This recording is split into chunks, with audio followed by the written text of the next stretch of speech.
This is a bushingfix.com installation video for the UP1 kit. This kit contains 3 pieces, and in addition to the kit you will need some adjustable pliers like these.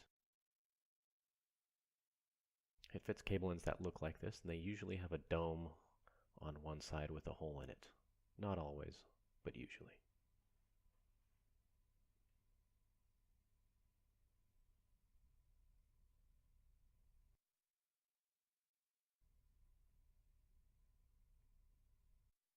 The colors may vary, but your kit will have a cable protector, which clips onto the cable end.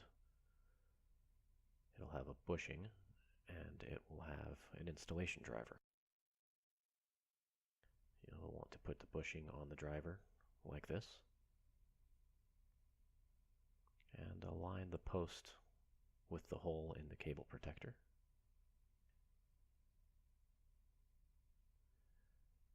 And what this will allow you to do is to take your adjustable pliers and squeeze everything together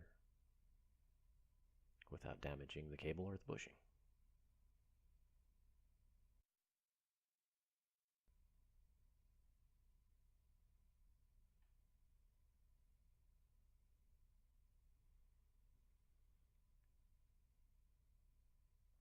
Now, if you've gotten all of the old bushing out and checked under the little ridge in there, it shouldn't give you any difficulty.